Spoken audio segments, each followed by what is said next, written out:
that military to enforce the laws of the United States. John Adams called the military out to enforce the laws of the United States, and those were done under the Calling Forth Act, the Militia Act, which was amended in 1807 under Thomas Jefferson and renamed to its current name, the Insurrection Act.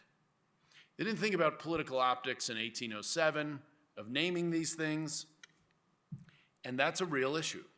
As much as the conventional wisdom is an issue in how wrong it is with the Posse Comitatus Act, one of the deterrents, probably the major deterrent in utilizing the authority of the Insurrection Act, is its name.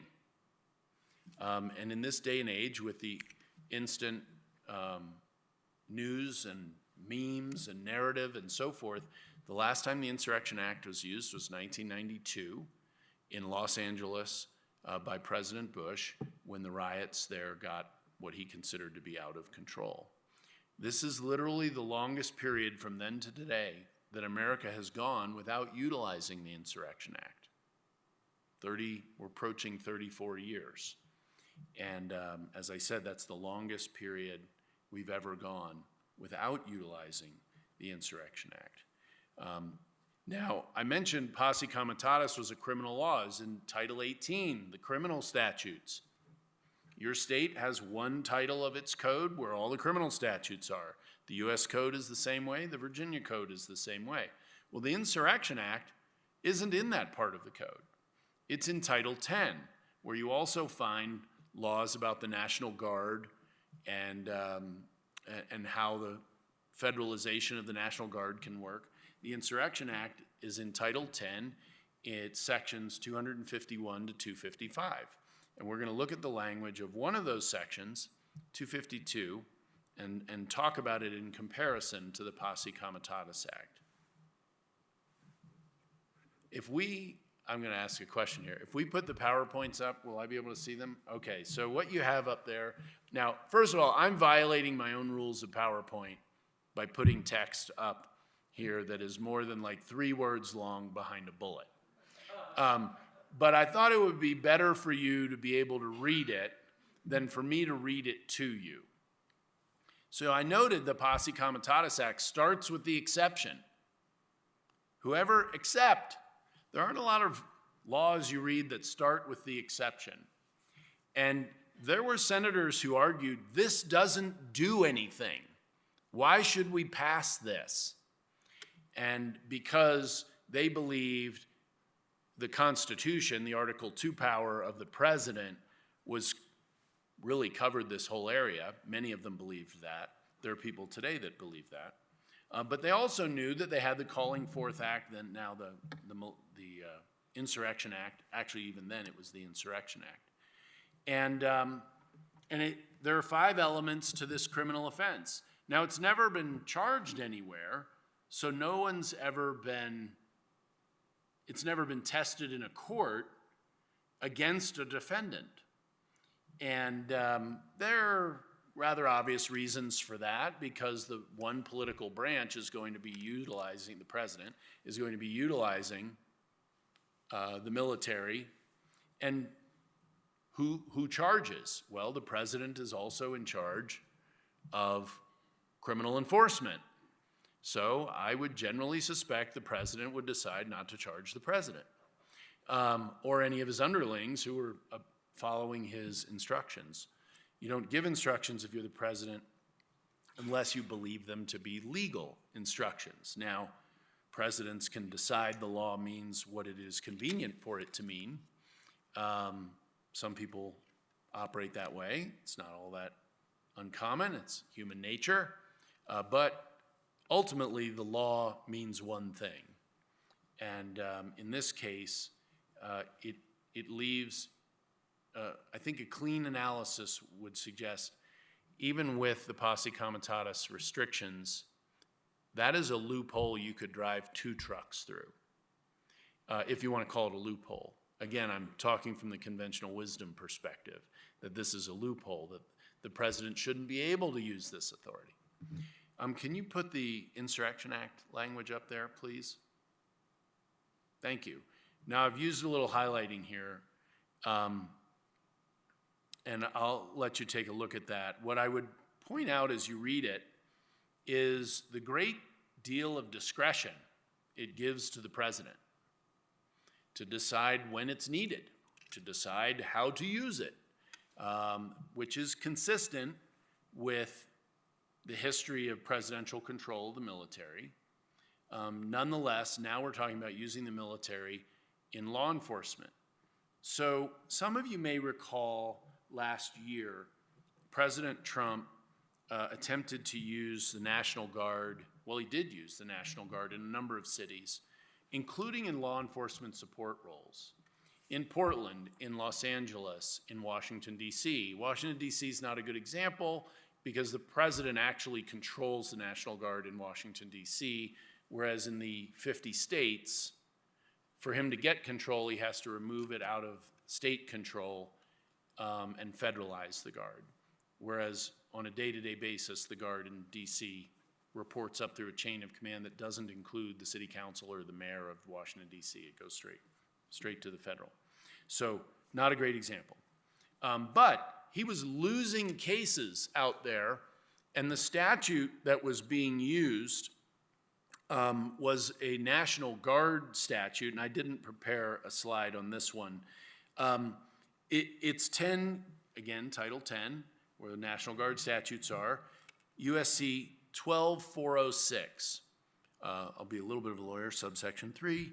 But this allows him to federalize the Guard for 3 reasons: invasion, rebellion, or when the president is, now I'm reading explicitly, president is unable, keyword, unable with the regular forces to execute the laws of the United States. I don't know, but I assume they went this route to avoid the Insurrection Act because of bad optics. And that's not a criticism, that's an observation. But they lost those cases. And they lost them because the court said unable means there is no other way, that we're at the point of impossibility.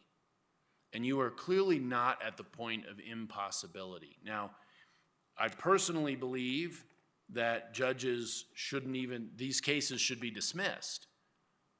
This is a political question. It's non-justiciable, is how we lawyers would say it. It's not appropriate for a court to second guess the executive branch in deciding when and how these sorts of forces are used or deployed. But nonetheless, they didn't ask me. They should have, but they didn't. And the president lost those cases. Now look at the language up on the PowerPoint slide. Compare the unable, I'll jump right to the last highlight.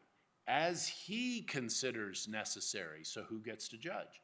The president gets to judge, which is what it says in the beginning. Whenever the president considers. And I would note this is called the Insurrection Act, but the second set of highlighting shows you 4 different examples of when this authority can be utilized by the president. Now, mind you, I got to remind you, this is a 210-year-old phrasing.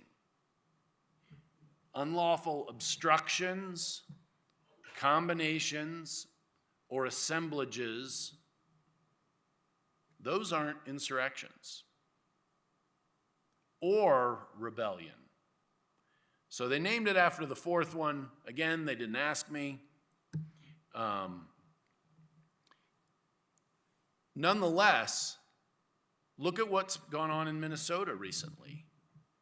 Well, those ICE agents were not able, particularly when you have state and local authorities who actively stand down from doing local keeping of the peace, to enforce the laws. That fits very easily within the authority you see here in the Insurrection Act. Not what you hear from the conventional wisdom. Not what you read in a news article, because they don't want this authority used. They know how vast it is. And in fact, interestingly, as you might imagine, I do a lot of writing on this subject. And I should note, it was pointed out that I'm a senior fellow at the Center for Renewing America. If you DuckDuckGo, Ken Cuccinelli, don't Google it, Ken Cuccinelli and Posse Comitatus, the paper on this subject will come up. So it's a law review article in all but name, so be prepared. Nonetheless, it is very thorough. It is the subject during the Biden administration that I wrote in most detail on, perhaps second only to the state's power to repel invasions. Not the subject of our discussion, but related under some circumstances, particularly as I take all this to the border, which I will here in a moment.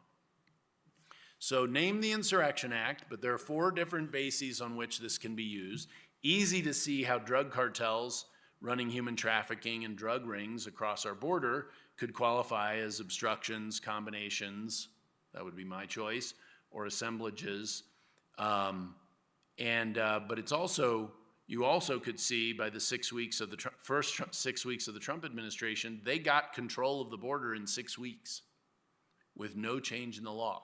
Now they did introduce more members of the military to the border, and they converted a good portion of the border to military territory. So it's now owned by the military for patrolling and so forth. Makes that easier to do. But I want to zero in on the impracticable word, which just means impractical. That's how we would say it. But same idea. That's the standard versus unable. That's a very, very low standard of need, if you will, for the president to be able to meet, and when the statute has granted him the discretion to determine whether that standard is met. So let me jump over a little bit to a little different history. An Article 4, Section 4 of the Constitution is called the Guarantee Clause. It is the federal government's guarantees to the state, guarantee that they won't be invaded, guarantee of a Republican form of government. Well, the guarantee of the Republican form of government was litigated in the early 1800s out of Connecticut. There were disputed governments within the state of Connecticut, and Congress had delegated to the president by statute the authority to exercise the federal government's power to protect Republican form of government, which also meant in each state, Republican government. And of course, we're not talking about parties here, but there couldn't be two.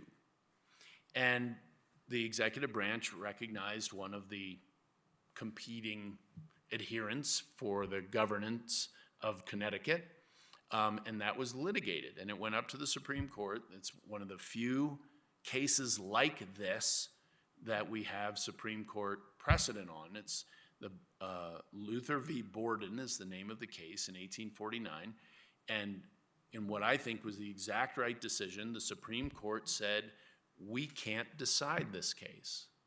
This isn't for the courts to decide.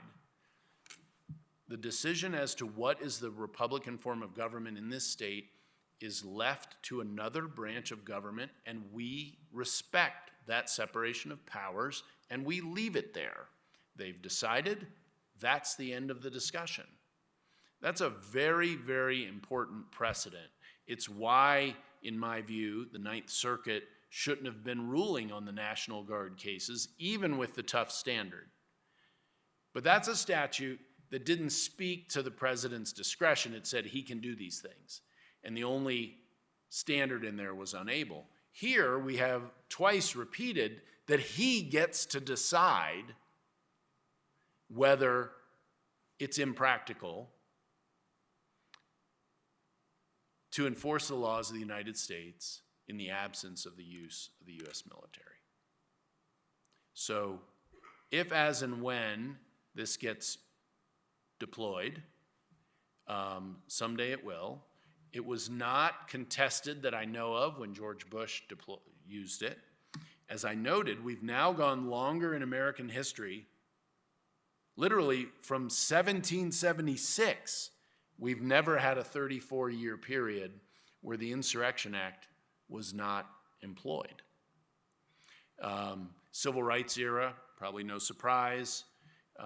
Back to the South, my South, that's where I'm from. So, but that history is real, and the intervention was a necessity.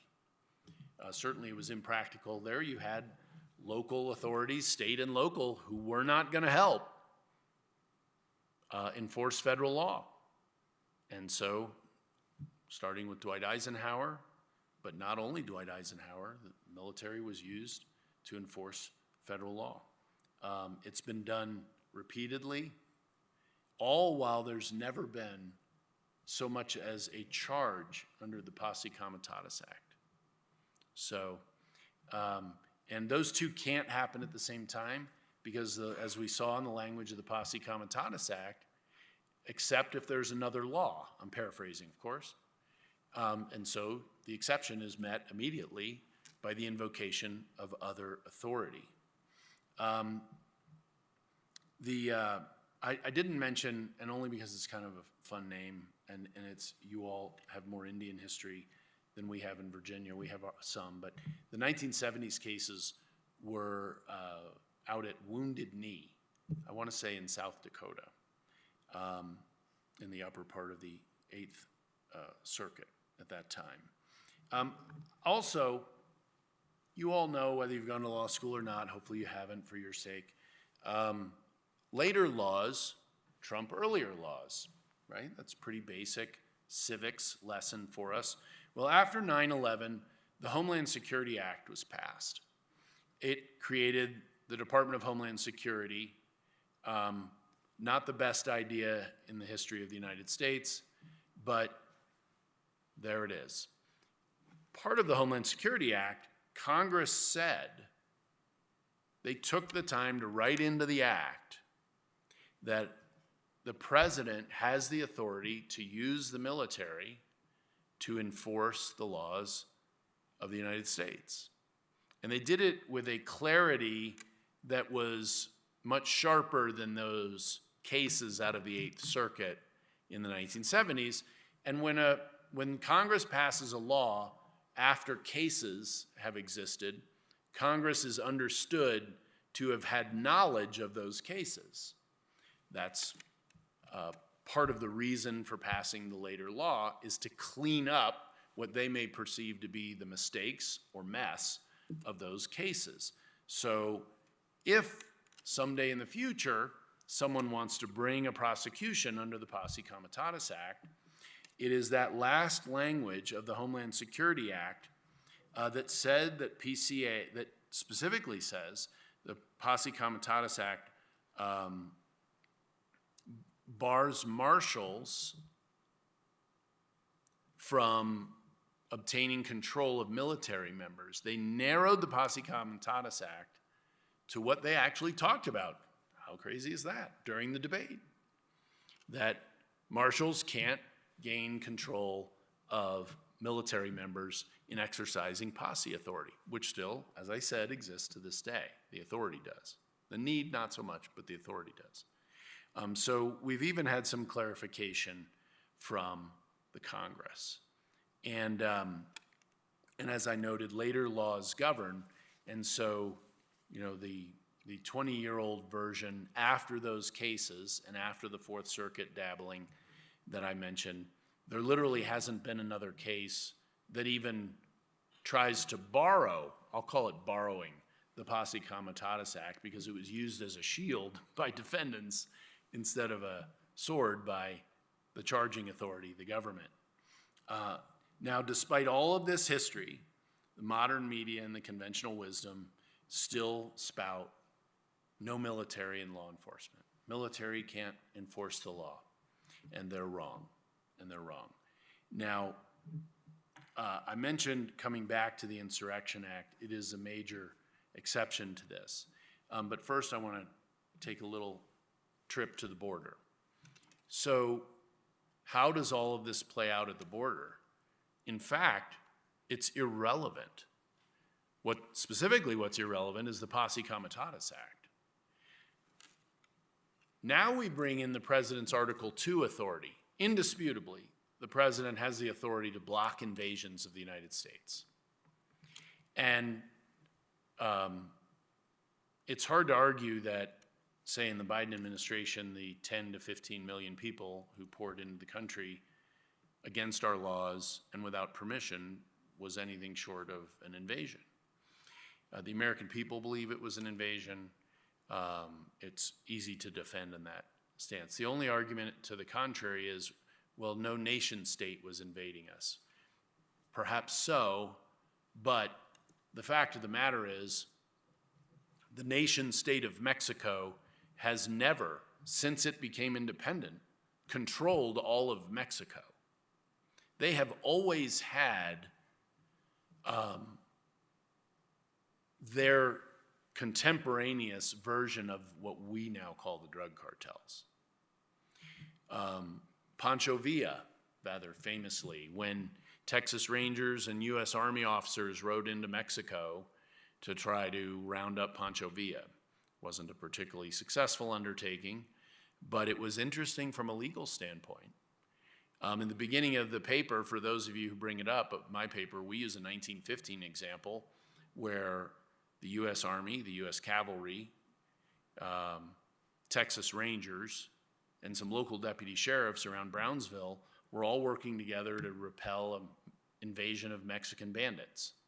And nobody gave it a second thought. There wasn't a border patrol until Prohibition. And they weren't focused on the southern border during Prohibition. It was the northern border. For the 100 years before that, after Texas entered the United States, Texas patrolled the southern border. State authority was used to repel bands of invaders and individuals. So the president's Article 2 authority is really all you need to use any tool or resource of the federal government to secure the border. So in terms of the question of Posse Comitatus at the border, it's as irrelevant as it could be. You can use the military and nothing but the military if the president so chose. He could use the military to run the legal ports of entry if he so chose. It's a border. It's a border. And between the Take Care Clause and his commander-in-chief authority and the fact that you're not enforcing the law, you're protecting the sovereignty of the United States, that's all the authority you need. You don't actually get to the Posse Comitatus Act or the Insurrection Act. It's amazing the conniptions the media has, even when Joe Biden sent troops to the border, which he did, very much like the Trump administration did in the first administration, with the same sort of toothless approach. Don't worry, they won't be armed, they won't do anything, basically. Well, then why are we doing this? And it was for show, and it didn't look a lot different in the Biden administration than Trump's first administration, honestly. Now, in the second administration, the Trump administration has been behaving somewhat differently. Now, as I described, the military has taken over a significant swath of the border. They're patrolling it in addition to the Border Patrol as they would patrol a base. And so that puts them in a different posture. It basically sidesteps the discussion, at least for that portion of the United States. That's most important actually in Arizona, where you have very large Indian reservations that cross the international boundary. And so that creates sovereignty issues in our law, but not at the border. Not at the border. Where the Posse Comitatus Act and the Insurrection Act really come into play is when you leave the border. I use the Minnesota example as one. If you're the president, you might quite reasonably have decided that There were too many people essentially stalking your law enforcement officers. The local law enforcement wouldn't have announced that they would not answer those 911 calls. And that seems to me a pretty perfect opportunity to utilize Insurrection Act authority. They chose not to do that, but it was there if they wanted it. I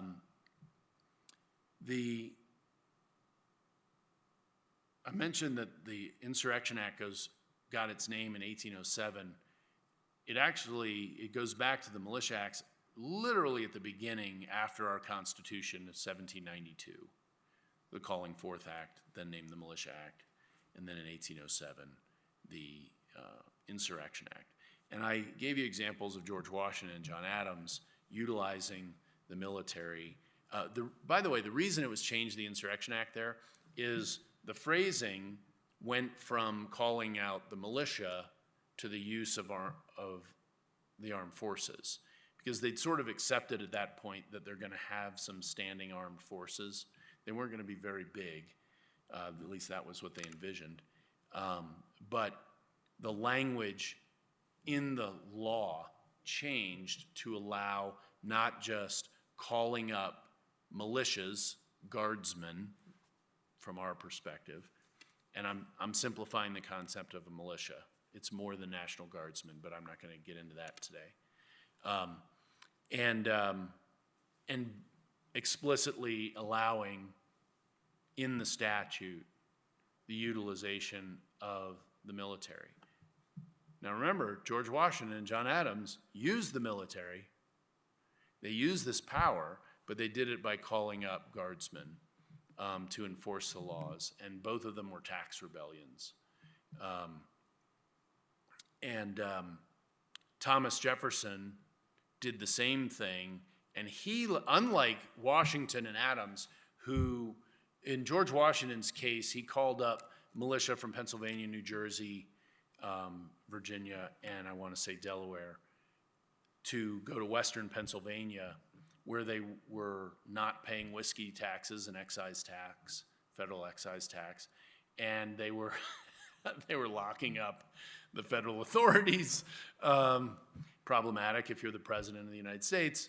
And he started out to lead them out there. And by the time those folks got out there, folks sort of, when you feel the heat, you see the light. That happened that go around.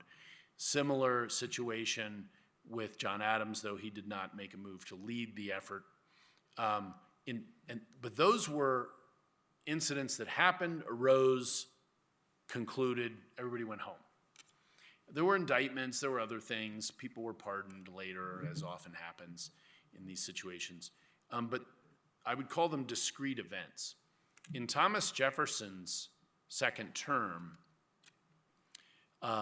he utilized the military to collect tariffs and did this for well over a year, which was very different from how Washington and Adams had employed military forces to enforce the laws of the United States.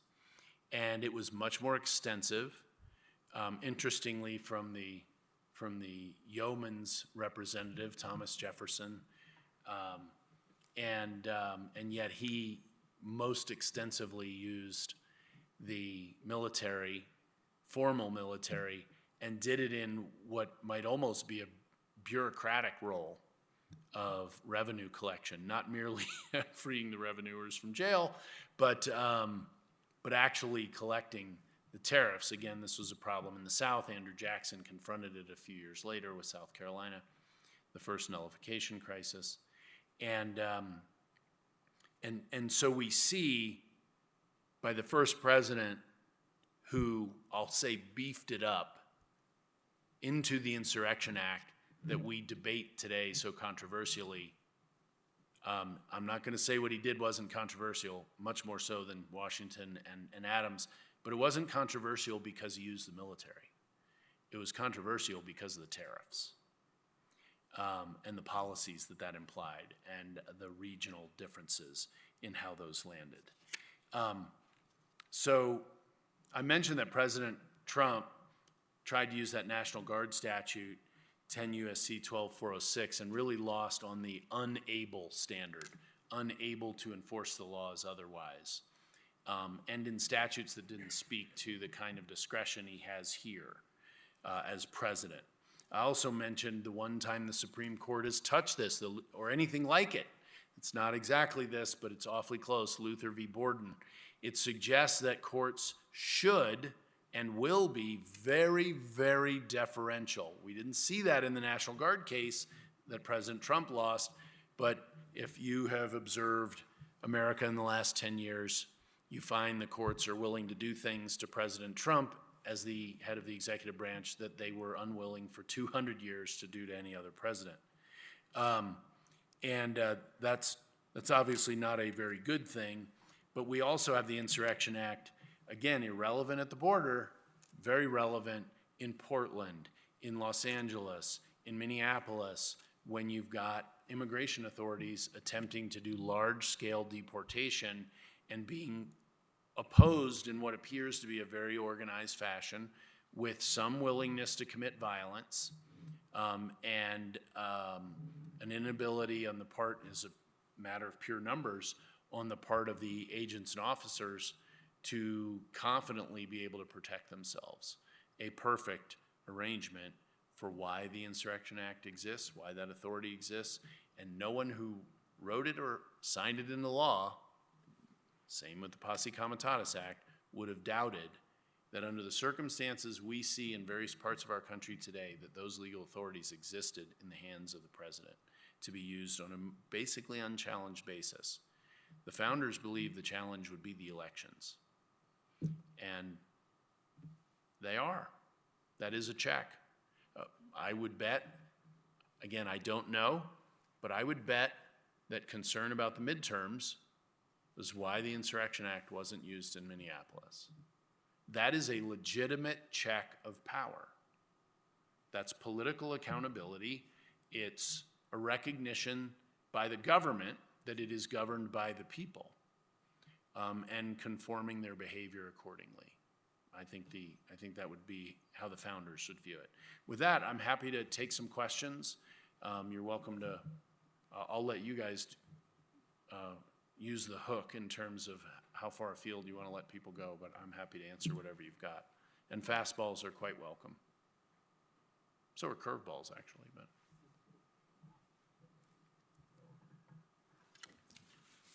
There's a lot to say here, and I'll keep it brief, but as a matter of foundational concerns, under the doctrine of inherent sovereign authority and the plenary power of the President under Article 2, why is this so much of an issue?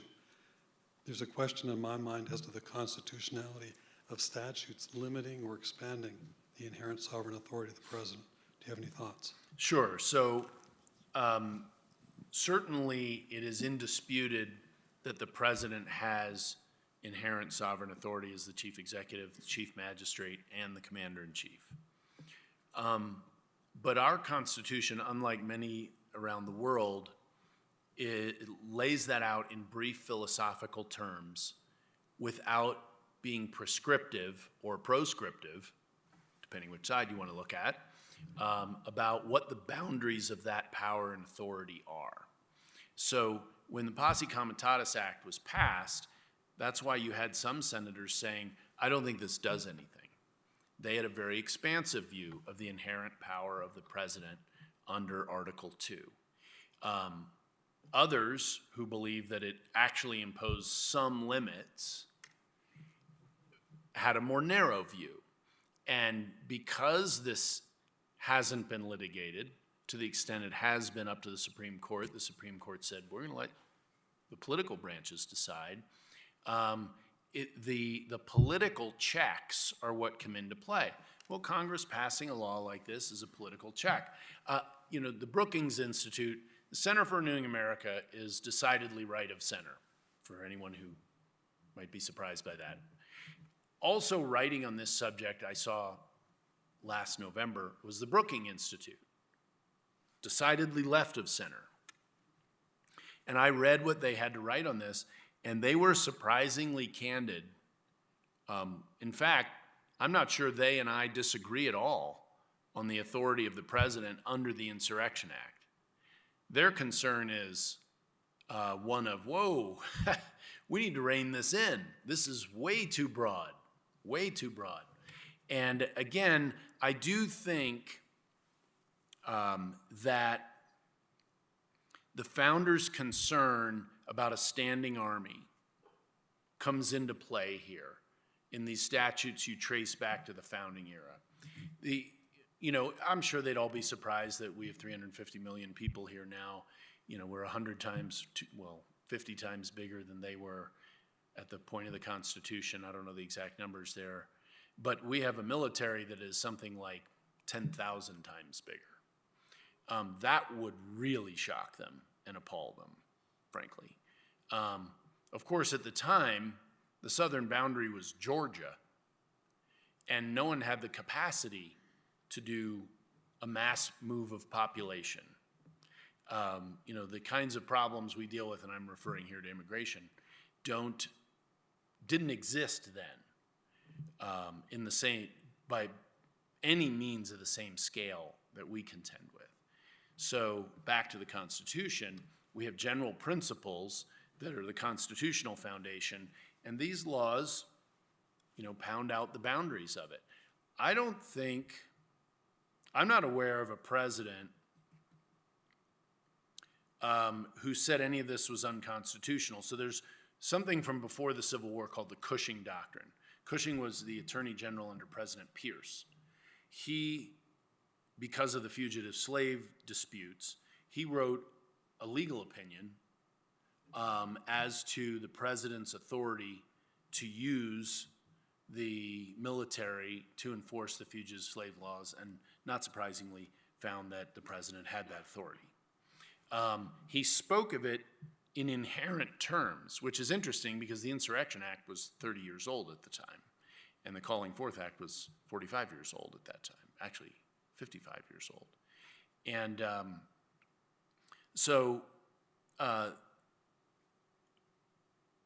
without a challenge, without someone confronted, probably at a governmental level, look, I was a Virginia State Attorney General, states are sovereigns. Until a state believes that the exercise of this authority somehow transcends, say, 10th Amendment rights of states, which is hard to do, courts decide that, but so long as the federal government isn't commandeering resources of the state or local government, which was fought out in the 1990s and defined, then it's not likely that we'll see this. The real question is going to be, if one of these cases ever arises, is will the court actually decide it? The proper course, in my view, for the court is not to, which leaves presidents deciding what is the inherent authority. Well, they may call it the inherent authority of the president, but the Insurrection Act is very broad. If you're a president, you don't really need to get to inherent authority arguments. We did see this body of law developed after 9/11. There's a reason Posse Comitatus Act is addressed in the Homeland Security Act. John Yoo, the head of the Office of Legal Counsel under George Bush, wrote very extensively, testified very extensively on this subject. He has a very broad view of presidential power, much broader than my own. I'll leave it at that. We could go all day on that particular subject, but it is fairly undefined. Excuse me. Has there ever been a time in history where there's been the judicial activism that we're seeing today? Yes. I mean, look at the Dred Scott decision. Pre-Civil War, the Southerners dominated the Supreme Court, and I would say that probably that period rivals as well. When you got into the late 1930s, the New Deal era, those 5 years from 1935 to World War II, very activist. They weren't contrary to what the president was doing. They were activists in the sense of literally overthrowing 150 years of settled law in the United States. So yes is the answer. We have had other periods that are never so personal in terms of it being directed at a president like this. Now, he sort of invites that. I mean, let's be honest. But if you're a judge, you're supposed to set that stuff aside, and they're not doing it. Was it at all levels of the judiciary as well, in the district courts, or was it at a higher level? So there were less courts, for starters.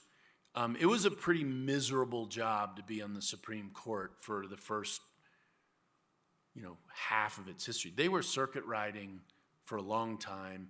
They didn't even cull their caseload until the 20th century. So all these appeals by right of these niggling little cases that had no meaning beyond the parties. Now we have a Supreme Court, and I think it's appropriate that they deal with cases that have meaning beyond just the parties to the case. Now the problem is they take so few. I say that, but one of the debates right now, let's look at it from the left side. The left thinks we have an activist Supreme Court in using their emergency docket to short circuit, pun intended, a lot of these cases and use procedural mechanisms to decide substantive questions. And that is true. We just saw a transgender decision, was it last week, I think?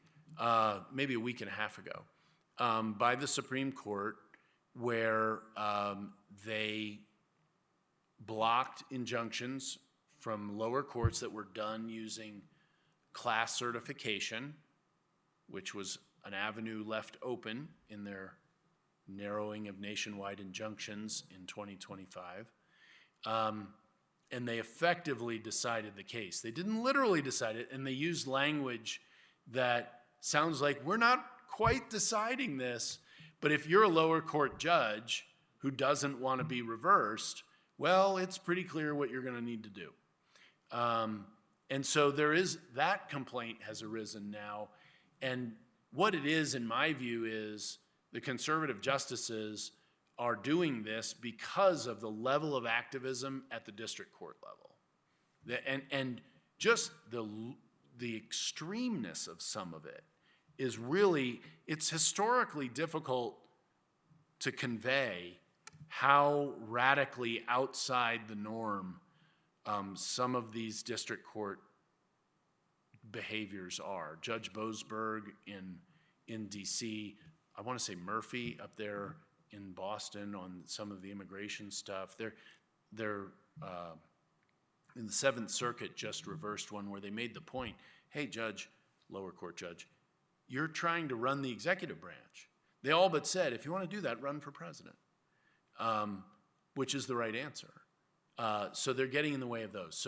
So the answer is yes, never so personal as it is with this president, but there have definitely been other periods where activism has happened mostly in the past. It's at the Supreme Court level, because until the mid 20th century, when they really developed the 3-level court system, you had Supreme Court justices sitting on appellate courts and then sitting on the Supreme Court appeal, and they didn't recuse in those cases.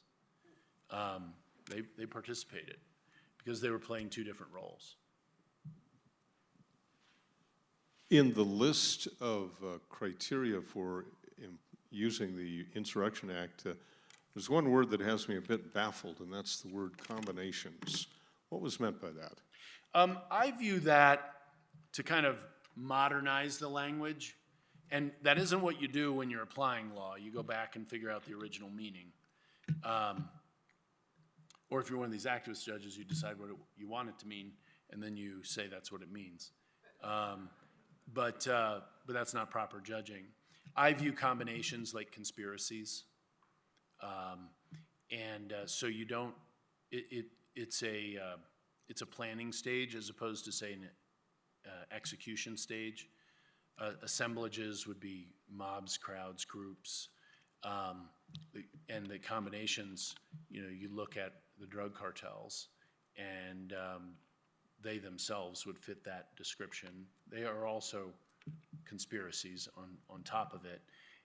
But they also work with other entities, like you think of MS-13, Latin Kings, some of the street gangs that we contend with now in the United States, really out of our illegal alien invasion.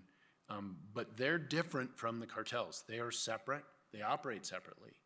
But they're like the distribution network for the home office, if you will. So they do connect up with one another. They also fight occasionally with one another. So that's how I view the combinations, bless you, from that statute. But again, those words are so broad in meaning, they cover a lot of territory. It's actually harder to think of things that wouldn't be covered if you're the president and you didn't think you had enough manpower. I mean, look at Thomas Jefferson.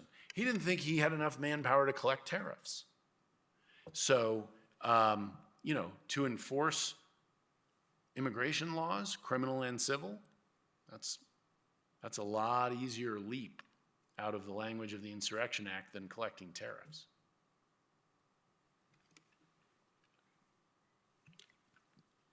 From listening to what you were saying, it feels like many of the specific actions of the Trump administration this time around can be pretty legally justified. And it almost seems like the lack of effectiveness, or maybe the effectiveness of the media in attacking it, is more of a marketing thing than anything. That's true. And do you see an effective marketing strategy, in the opposite direction? Doesn't seem like it's being used, whatever that would be at the moment. But do you see anything like that? Certainly winning is the best marketing strategy. See, they were wrong. Don't trust them on anything else. I mean, that is the Trump approach. He's not winning all these cases. There's a big one coming up where we, the Center for Renewing America, have submitted an amicus brief, and that's the birthright citizenship case. This subject hasn't even been touched in over 125 years by the Supreme Court. And talk about a powerfully entrenched conventional wisdom. And this crosses party lines, by the way. This is, I was thinking about it today because I was rereading our own brief to be prepared to discuss it when the case gets argued. And this is one of those interesting areas where I'm not suggesting what Scalia would or wouldn't have done, but where you look at a difference between a Justice Scalia and a Justice Thomas. Justice Scalia believed that stability was a critical benefit and reason to have a constitution. And what that meant was that if some foundational error had been made long ago, but had been incorporated into how governance works, he thought it should stay. Whereas Justice Thomas would say, no, if there's an error that is foundational, then we need to fix it. We need to undo that. Because hewing to the original public meaning of the social contract, the Constitution, is what we're called on as judges to do. It isn't to fix these things. That's for people who amend it to do. And so it's an interesting, they're both thought of as very conservative, they're both originalists, but they have a philosophical difference on the role of a constitution and how error might come into play. So, and this is one of those ways where you're looking back over a long period of time where I feel like that could recur. I don't really have a feeling for a lot of the other justices who are still too new, really, to have an understanding of where they would land on those sorts of things. I'm thinking of Gorsuch, Kavanaugh, Barrett, and Alito, I think, lands pretty squarely in the Thomas camp. And Sotomayor and Jackson do not. They're on the other end. Kagan is, of the three liberals on the court, the most likely to turn back to original meaning of the three of them. She's still got some of that law school dean in her. But Trump seems to break her in many of the ways he's broken a lot of the media. Their heads just explode and they just do things they wouldn't otherwise do, that they would control their emotions more and stick to their professional obligations. And it's just one of his special gifts in breaking that of people. So, sure. I was curious, you talked about how the Insurrection Act was renamed by President Jefferson from the Militia Act, and I was wondering if there's any chance that it could be renamed again because it's being avoided because of how it portrays itself in the title. Why haven't they changed it back? Well, so nobody really thought much about this until President Trump became president. And consideration was given to using the Insurrection Act in the first term. And so when I was the deputy secretary at DHS during 2020, we had the George Floyd riots. Well, George Floyd was the excuse for the riots.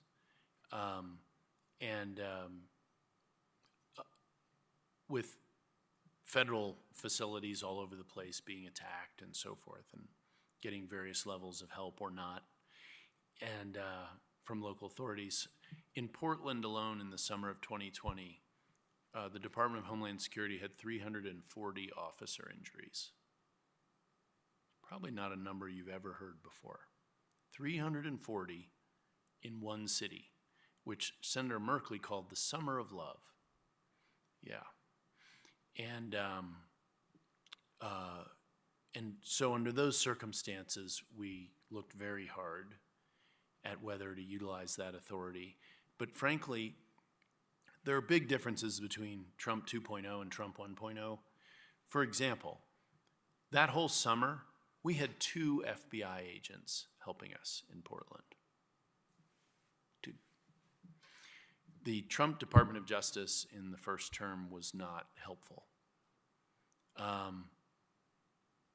One of the biggest differences in this administration, just from an immigration standpoint, every cabinet member is on board with the immigration agenda. And DHS is not solely responsible for the immigration agenda. The most important person other than the president in advancing an aggressive immigration agenda is not the Secretary of Homeland Security, it is the Attorney General of the United States. If you don't have a Secretary of State on board, you're not going to succeed. If the Secretary of War is not on board, you're not going to succeed. And we did not have any of these people helping us in the first Trump term. And it is a different world to have people fully aligned on a very complex area of law. Deportation isn't just about picking up a guy and moving him back to his home country. We have 1.5 million removal orders. 1.5 million. They aren't being obeyed, they're being violated. So what does it take to implement one removal order? Well, you have to find that person. Not a simple task. 411.com isn't going to do it for you. Then you have to reconnoiter where they are. You may have heard some discussion about judicial warrants. The reason we don't need or use many judicial warrants, you need them to go into somebody's house, but you just pick people up when they leave to go to work. You don't need a judicial warrant. If you have a civil warrant, you're fine. That complies with the Constitution fully. But you always have to be preserving officer safety. There's 1 in 1,000 or 10,000 of these that may be dangerous, but you don't know which one it is. So for every instance of preparing for a removal, you have to plan and reconnoiter the situation to execute the warrant you do have in such a way that keeps your officers safe, keeps the community safe, and ideally keeps the person you're picking up safe. Then you have the logistics. Now I bring them back and book them, right? We'll use criminal language. Well, what does that mean? You got to hold them somewhere while trying to get them to pick a country, El Salvador. Well, you don't just buy an airline ticket and put them on a plane. That isn't how that works. This is a very complicated pipeline, and they're gonna file, oh, I shouldn't be sent back for this reason, there's gonna be last minute case fights and so forth. It is a very, very complicated logistical pipeline. And that's one of the things I'm hoping that a new Secretary of Homeland Security will focus more on, is improving the quality of that pipeline from end to end. They haven't really built that out. And if you think of it, where do things stop in a pipeline? The narrowest spot. And the left tries to make that litigation, because everything gets litigated, which is a good reason not to put out press releases for everything you're gonna do. Just go do it, quietly and effectively. So here's hoping. So. My question kind of piggybacks on that, which is, what is the due process that someone who's been picked up to be deported is eligible for? Or is, It's a great question. what do they do, I guess? Yeah, so someone in this process gets the amount of process provided by Congress. That's what the courts have ruled. I mean, there are things like you can't go into a dwelling house without a judicial warrant. That applies to anybody in the United States. It doesn't really matter what your status is. But these are civil proceedings. They're not criminal proceedings. So the Constitution doesn't require Congress to give any particular process rights at all. The Constitution says Congress is in charge of naturalization. This is in that category. It is plenary power, which means that they could set up anything short of eliminating habeas corpus, to at least determine, hey, I'm not the guy in that removal order. That they could take it down to that level, but it's been made so political and so partisan. I would observe that in Europe, they went way past our level of stupidity a long time ago. And left-wing governments are publicly taking the position, this was a mistake, this was a bad idea, Sweden is reining it in, the Dutch are reining it in. These are left-wing governments. This is not a right of center issue. It did not become a right of center issue until it became a political football, I would say at the end of the Bush era and really into President Obama. And now it has become a political dividing point where the radical communist left demands it being an open borders mentality like we saw of the Biden administration, as a precondition for their support. And their support involves violence today. The left is okay with violence to achieve political ends as long as it's the right political ends. And I learned that as the deputy secretary in 2020. You remember what they used to say about the police? Stormtroopers, they used Nazi analogies until January 6th. And then they were the best folks on the planet. When they're saving your butt, you really like them. But when they're, doing things your crazy lunatic fringe base doesn't like, you feel compelled to attack them. So we need to get back to dealing with these issues. It would be much better if this was not a partisan issue. I mean, Barbara Jordan in the 1990s was as far left as you could find in Congress. She headed the commission that under Bill Clinton's presidency that came out with a series of recommendations, some of which, by the way, as I recall, don't count on this as gospel, found their way into the 1996 amendments to immigration law, which are largely what we enforce today. By the way, Joe Biden voted for that. Nancy Pelosi voted for it. Chuck Schumer voted for it. They all voted for it. That's not true. I don't think Bernie Sanders voted for it. But as little as 15 years ago, Bernie Sanders said, oh, you can't have an open borders in a welfare state. And he wanted a welfare state. So 15 years ago, he said, you can't have open borders. You can't afford to have the welfare state that we want to have, which is what the Europeans said. And that's what the Swedes are saying. We want to keep our welfare state. We can't do it this way. They're also having crime rampages they've never seen before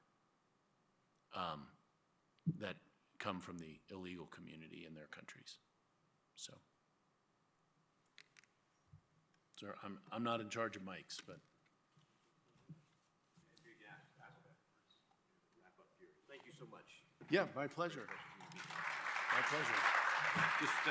Just two quick announcements of upcoming events. On April 6th, Dr. Peter Kerr, our Dean of our School of Business, will be giving the last lecture in this room at 12:15. And then on April 20th, Dr. Phil Munoz from the Tocqueville Center at Notre Dame University will be giving a lecture on how faith informed the American founding. So we hope to see you at those events. Thank you all. Have a great evening. Good night.